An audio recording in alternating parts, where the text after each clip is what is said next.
Hello everyone. Thanks to everyone for watching this video. My name is Qidang.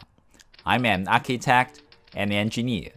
Today's video is titled Middle Ages, and it is going to introduce the Middle Ages and Gothic architectures. I am going to give you an overview of what I'm covering in today's video. First at all, it is an introduction of Middle Ages, and then focus on the Gothic construction and the Notre Dame of Paris before wrapping up with conclusions.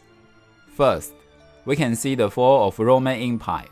One cultural shift of ancient Rome, in particular that resonated throughout the empire, was the rise of Christianity, originating in the Middle East. The religion found a strong advocate in Constantine I, the first Roman emperor to convert to Christianity. He enabled Rome's transition into a Christian state and encouraged the religion to spread across Europe. By the 4th century, after a lifespan of over a millennium, the Roman Empire declined. The Middle Ages began with the fall of the Western Roman Empire. Few large stone buildings were constructed between the Constantinian Basilica of the 4th century and the 8th century. In the 10th century, the establishment of churches and monasteries led to the development of stone architecture that elaborated Roman forms, from which the term Romanesque is derived. Where available, Roman brick and stone buildings were recycled for their materials. Romanesque buildings have massive stone walls, openings topped by semicircular arches, small windows. From the early 12th century, French builders developed the Gothic style. Gothic cathedrals are partly recognizable because there are large walls of stained glass windows which allow light for large open spaces and create a heavenly environment. To construct these open spaces and walls of glass, we had to be creative builders of the Middle Ages took traditional methods of construction from around Europe and the Near East and modified them to reduce the need for load-bearing walls, bulky columns, and built higher than ever before. Here is how they did it. The most important element of Gothic architecture is the pointed arch. Arches provide a method for opening space while maintaining the strength of the walls. They allow for things such as doors and windows, while these constructions knew about a rounded arch. The pointed arch is something they imported from the Near East and can be seen in early Islamic architecture, such as the all-Aqsa of mosque. Architects of the Middle Ages borrowed the idea of the pointed arch, knowing it would let them build vertically higher than what was previously possible. This is because the pointed arch was more efficient at distributing the weight of the walls and roof. These buildings are made primarily of brick and stone, and were very heavy. Managing and distributing the weight was important, and the pointed arch was key in managing it all, especially when these arches were crossed to create a ribbed vaulted ceiling. Vaulted ceilings were not a new idea either, but because the pointed arch was more effective, so was the rib vault. This resulted in the need for fewer columns, and those that were used for taller, thinner, and provided another distinguishing characteristic of Gothic architecture. Hoping to disperse the weight carried by the pointed arches was the flying buttress, and something that gives Gothic architecture unique silhouette. While the regular buttress butted up against the wall kind of blended in with the masonry, a flying buttress was much more elegant and much more obvious. You see them mostly on the outside of the building as they move the lateral forces across one or more arches. Despite supporting so much weight, the flying buttress disguises the load with an almost magical design. When you combine the flying buttress, pointed arch, slender columns, and rib vaults, you give buildings look unlike anything seen before. You have a building that is no longer supported by walls and has a more open interior environment, with the weight of the building taken off the walls. You also have an opportunity to fill them with something other than brick and mortar, resulting in those large windows of stained glass that help define Gothic cathedrals. Now we can visit the famous Gothic cathedral, Notre Dame in Paris, which is an early church, already taken the idea of the facade and perhaps it is the most perfect Gothic facade.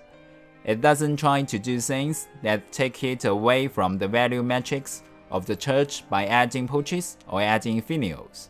It seems to be an architectural expression that's gained through subtraction rather than addition. And you look at the wall, and it's a wall of great plasticity. But it's plasticity through carving rather than adding.